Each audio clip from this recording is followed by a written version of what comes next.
8월 13일 새벽 만나 오늘 우리에게 주시는 하나님의 말씀은 이사야 25장 1절부터 12절까지 말씀입니다. 제가 봉독하겠습니다. 여호와여, 주는 나의 하나님이시라. 내가 주를 높이고 주의 이름을 찬송하오리니 주는 기사를 옛적에 정하신 뜻대로 성실함과 진실함으로 행하셨음이라. 주께서 성읍을 돌무더기로 만드시며 견고한 성읍을 황폐하게 하시며 외인의 궁성을 성읍이 되지 못하게 하사 영원히 건설되지 못하게 하셨으므로 강한 민족이 주를 영화롭게 하며 포악한 나라들의 성읍이 주를 경외하리이다. 주는 포악자의 기세가 성벽을 치는 폭풍과 같을 때에 빈궁한 자의 요새이시며 환난당한 가난한 자의 요새이시며 폭풍 중에 피난처시며 폭양을 피하는 그늘이 되셨사오니 마른 땅에 폭양을 재함같이 주께서 이방인의 소란을 그치게 하시며 폭양을 구름으로 가림같이 포악한 자의 노래를 낮추시리이다. 만군의 여호와께서 이 산에서 만민을 위하여 기름진 것과 오래 저장하였던 포도주로 연회를 베푸시리니 곧 골수가 가득한 기름진 것과 오래 저장하였던 맑은 포도주로 하실 것이며 또 이 산에서 모든 민족의 얼굴을 가린 가리개와 열방 위에 덮인 덮개를 제하시며 사망을 영원히 멸하실 것이라. 주 여호와께서 모든 얼굴에서 눈물을 씻기시며 자기 백성의 수치를 온 천하에서 제하시리라. 여호와께서 이같이 말씀하셨느니라. 그날에 말하기를 이는 우리의 하나님이시라. 우리가 그를 기다렸으니 그가 우리를 구원하시리로다. 이는 여호와시라. 우리가 그를 기다렸으니 우리는 그의 구원을 기뻐하며 즐거워하리라 할 것이며 여호와의 손이 이 산에 나타나시리니 모압이 거름물 속에서 초계가 밟힘같이 자기 처소에서 밟힐 것인즉 그가 헤엄치는 자가 헤엄치려고 손을 펴같이 그 속에서 그의 손을 펼 것이나 여호와께서 그의 교만으로 인하여 그 손이 능숙함에도 불구하고 그를 누르실 것이라. 내 성벽에 높은 요새를 헐어 땅에 내리시되 진토에 미치게 하시리라.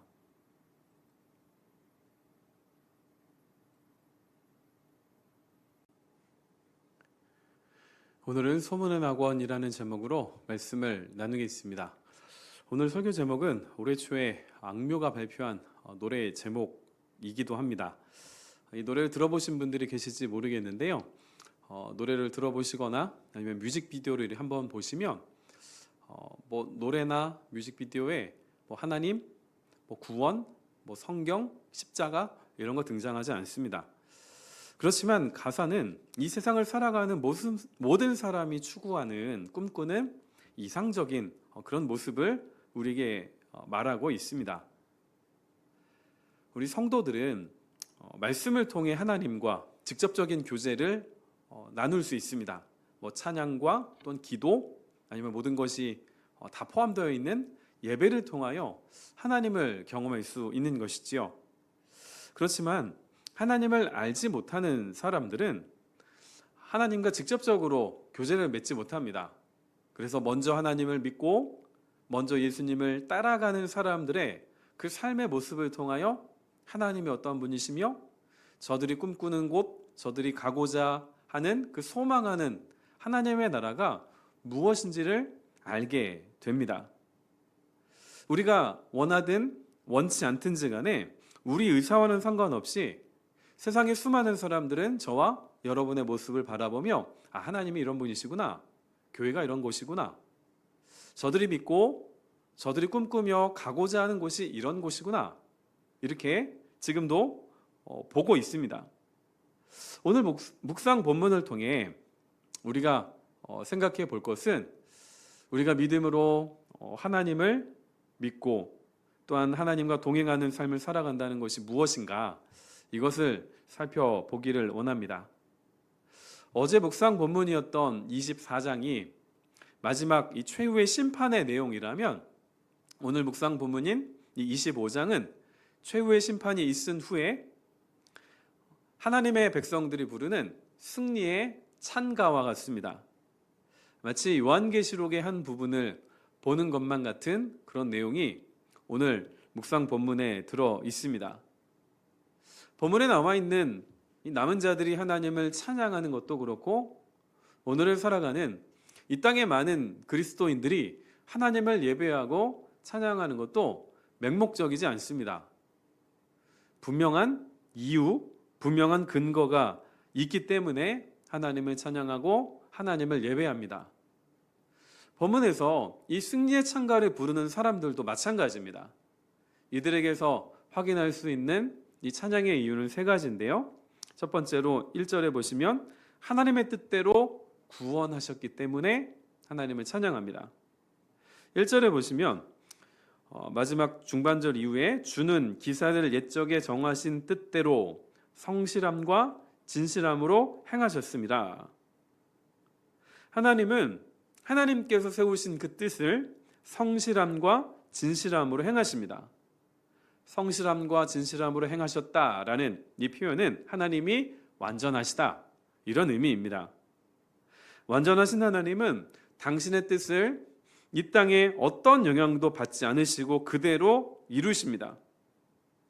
불완전함과 불확실함이 가득한 이 세상 속에서 완전하신 하나님이 나의 하나님이시다라는 이 사실, 그 하나님이 나의 이름을 아시고 나의 상황과 형편을 아신다라는 이 사실은 우리가 세상을 살아갈 수 있는 아주 큰 힘입니다. 그 다음 두 번째로 2절에서 확인할 수가 있는데요. 하나님께서 성읍을 심판하셨기 때문입니다. 2절에 보시면 성읍들이 돌무더기가 되고 견고한 성읍들은 하나님으로 말미암아 황폐하게 됩니다. 그리고 이 무너진 성읍들은 다시는 영원히 건설되지 못하게 하신다, 이런 내용이 들어 있습니다.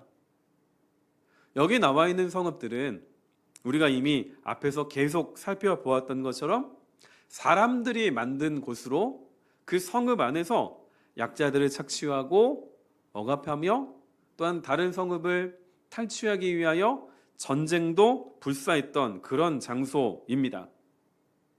이런 악행을 저지른 자들은 자신들이 쌓아 올린 그 성벽, 그 성읍들로 말미암아 자신들은 무너지지 않는다, 자신들은 실패하지 않는다, 굳게 믿고 있었습니다. 하지만 하나님은 죄악으로 가득 찬 이 성읍들을 황폐하게 하시고 다시는 건설되지 못하게 하십니다. 이 일이 일어나는 것을 바라보는 모든 자들, 믿는 자만이 아니라 하나님을 알지 못하는 자들까지도, 본문에 나와 있는 강한 민족, 포악한 나라들도 이 능력의 하나님을 경외하게 될 것입니다. 왜냐하면 하나님은 믿는 자들만의 하나님이 아니시기 때문입니다. 하나님은 모든 만물의 창조주이시고 모든 만물을 다스리는 분이십니다. 이어서 세 번째로 4절에서 확인할 수 있는데요. 하나님은 빈궁한 자와 가난한 자의 요새이시기 때문입니다. 하나님은 빈궁한 자, 가난한 자가 세상과 또한 세상 속에 있는 악인들로부터 당하는 고통, 억압을 외면하지 않으십니다. 그날에, 바로 하나님의 구원이 임하는 그날에 하나님은 빈궁한 자들의 요새가 되시고 가난한 자들의 또한 요새가 되어 주십니다. 이와 같은 사실을 알고 하나님을 찬양하는 자들은 하나님께서 베푸시는 이 승리의 잔치에도 참여하지요. 6절은 이 잔치에 들어가는 자들이 누구이며 이 잔치가 어떤 모습인지를 우리에게 말씀합니다. 이 산에서 만민을 위하여 라고 6절에 나오지요. 자, 이것은 시온으로 향한 모든 자들이 하나님이 베푸시는 그 잔치에 참여할 수 있다라는 뜻입니다. 여기 나와 있는 모든 자들이란 세상의 모든 사람을 의미하는 것이 아닙니다. 하나님께서 이 땅에 남겨놓으신 자들입니다. 이들은 승리의 잔치에서 하나님의 준비하신 최상급 포도주와 최고급 고기로 표현된 풍성하고 좋은 것을 누리게 됩니다. 이 잔치에서 가장 좋은 포도주와 고기보다도 우리가 주목해야 할 것, 기억해야 할 것은 8절입니다. 사망을 영원히 멸하실 것이라. 주 여호와께서 모든 얼굴에서 눈물을 씻기시며 자기 백성의 수치를 온 천하에서 제하시리라. 여호와께서 이같이 말씀하셨느니라. 하나님은 사람들을 짓누르고 있던 사망을 제하시고 성도가 이 땅에서 믿음을 갖고 살아가며 흘린 눈물을 닦아주시며 모든 수치를 제거해 주십니다. 열방과 성읍들은 사망의 문제를 해결하지 못합니다. 그러나 우리의 영원한 요새가 되시는 하나님만이, 그 하나님은 사망의 문제를 해결해 주십니다. 사망과 눈물과 수치가 사라진 하나님의 나라는 반드시 실현될 것입니다. 8절이 말씀하고 있는 것처럼 이 사실을 여호와께서 이같이 말씀하셨기 때문입니다.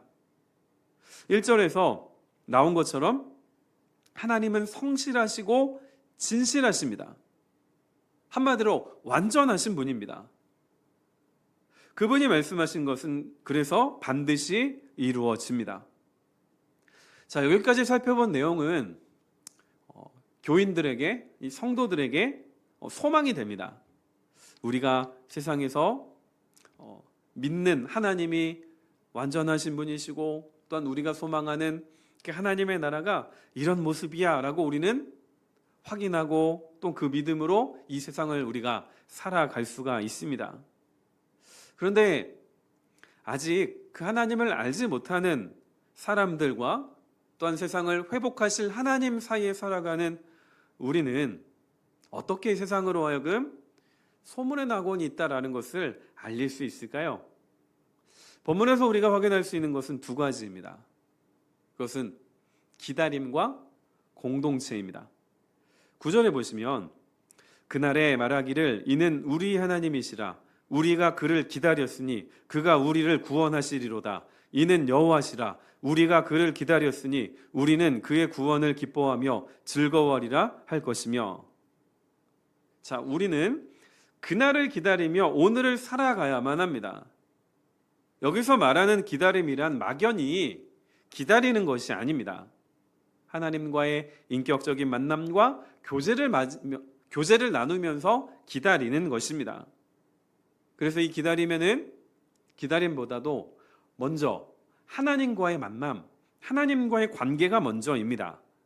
하나님이 누구이신지를 알고 그분을 신뢰하며 그분을 기다리는 사람은 영원한 요새이신 하나님이 나의 하나님이심을 알기 때문에 오늘을 어떻게 살아갈까요? 기쁨과 즐거움으로 기다리며 살아갑니다. 그리고 본문을 보시면 하나님을 찬양하는 그 화자가 바뀐 것이 보입니다. 자, 1절은 여호와여 주는 나의 하나님이시라로 시작을 했다면 9절에서는 어떻게 끝나죠? 우리의 하나님으로 끝납니다. 성도가 믿음을 갖고 살아갈 때에 이 10절에 나와 있는 모압과 같은 존재들은 우리를 낙심케 하고 우리를 두려움에 빠지게 합니다. 그럴 때 우리는 혼자의 힘으로 버틸 수 없습니다. 그때 구원이 여호와의 손에 있음을 아는 또 다른 믿음의 사람과 함께 우리가 되어 구원의 하나님을 향한 믿음을 지키며 기다리며 살아갈 수 있는 것입니다. 소문의 낙원이 있음을 알고 그것을 세상 속에 나타내는 우리들의 삶의 방식이 함께 기다리는 것입니다. 이 기다림의 시간은 우리에게는 아무런 유익이 없어 보이지요. 그러나 그 기다림의 시간이 우리의 믿음을 성장시킵니다. 오늘 함께 기다리는 자로 부름을 받은 우리 교회 식구들에게, 같은 순원들에게, 혹은 생각나는 사람을 위하여 기도해 보지 않으시겠습니까? 그리고 연락하셔서 함께 기다림을 이루어갈 수 있는 하루가 되셨으면 좋겠습니다. 우리가 이런 삶을 살아갈 때에 말씀을 이루실 하나님을 신뢰한다는 것이 무엇인지를, 그리고 본문에 나온 하나님 나라의 모습을 이 땅에서 먼저 누리며 살아가는 그 모습을 우리가 먼저 경험하고 하나님을 알지 못하는 사람에게 보여줄 수 있는 또 다른 길이 되는 것입니다. 그 삶을 살아가는 복된 하루 되시기를 주님의 이름으로 축원드립니다. 기도하겠습니다. 하나님 아버지, 오늘도 하나님의 은혜로 새날을 맞이하였습니다. 하나님의 말씀 앞에 나와 있는 당신의 귀한 자녀들을 기억하여 주사 오늘 하루도 완전하신 하나님께서 그 말씀을 이루어 가실 것을 바라보며 그 하나님으로 인하여 기뻐하며 감사하며 즐거움으로 살아갈 수 있는 우리 모두가 되게 하여 주옵소서. 그 완전한 하나님의 나라를 말씀 속에서만 우리가 알고 기억하는 것이 아니라 그 하나님을 우리가 함께 누리며 살아갈 수 있기를 원합니다. 세상과 하나님 사이에서 창문과 같은 존재로 부름을 받은 우리 모든 성도들이 각자 삶의 처소에서 그 하나님을 기억하고 하나님을 찬양하게 하시고 우리로 부름을 받은 이 사실을 깨닫고 함께 기다림의 여정을 걸어가는 믿음의 식구들을 돌아보며 사랑으로 격려하고 기도하고 함께 걸어갈 수 있는 복된 하루가 되게 하여 주옵소서. 예수 그리스도의 이름으로 기도드립니다. 아멘.